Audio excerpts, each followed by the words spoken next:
My bully is living the life I've always wanted, but I had something she wanted years later. I find it hilarious how my high school bully, who I'll call Becca, turned into some fake nice person, and it makes me sick. It all started during freshman year when I walked past her in the hallway wearing the same perfume she was wearing. She assumed I had copied her when in reality, it was a gift from my aunt to celebrate getting into high school. Becca pushed me against the wall and her friends held me down while she went through my bag to find the bottle of perfume. She removed the cap off the bottle and sprayed perfume in my face and into my mouth. It tasted disgusting, and I gagged and coughed until I was crying on the floor. Everyone around us just stared in fear until Becca pushed past them to head to the cafeteria for lunch. One of my friends helped me up and warned me not to show up in front of Becca for a while if I knew what was good for me. We went over to wash out the horrible taste of perfume in the water fountain. I was pretty traumatized by the experience, but unfortunately, it was only the beginning of endless torture for the next 4 years. By the time I graduated from high school, I was emotionally in shambles. I decided to go to college all the way to California, which was hundreds of miles from where I grew up, to finally get away from all the nightmarish people. But even through college, I kept an eye on Becca through Instagram. I watched her continue to blossom into someone incredibly beautiful, which made me feel worse about myself. She was out traveling the world,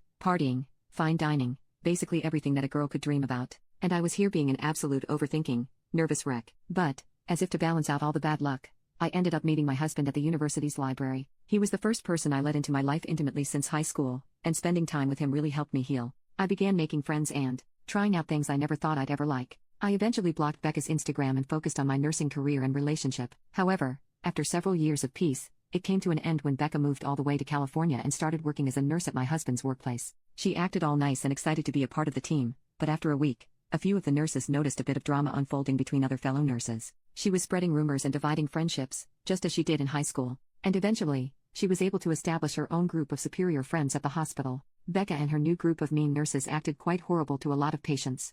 HR even received a complaint from a patient who suffered multiple bruises because Becca refused to listen when the patient explained that he had collapsing veins that made it difficult to place an IV. However, with insufficient evidence, nothing could be done. I got dragged into the drama when Becca started trying to flirt with my husband at work. He explained to me how every break time, she would drop her tasks and annoyingly run up to him to talk, or make jokes about him playing hard to get. He ranted how he almost ran over her when he was running towards a patient that had an emergency. But the worst was yet to come. A few months after she had joined, the hospital held a company-wide party to welcome all new staff. I attended the party as my husband's +1, but we had to spend a lot of the time apart because of the games, speeches, and awards that he was a part of. I loved seeing him have fun with all his colleagues, but the moment I saw Becca putting her hands on my man and handing him a tissue with her number, my emotions came pouring out. I took the tissue and ran over to Becca, saying in front of everyone at the table, "Bullying me is fine, but flirting with a married man is seriously a new low, even for you." She gave me a confused but clearly angry expression and retaliated, "Bully you? I don't even know you." I laughed in disbelief and said, "I can't believe it. You don't even remember me, when I spent years of my life hating you,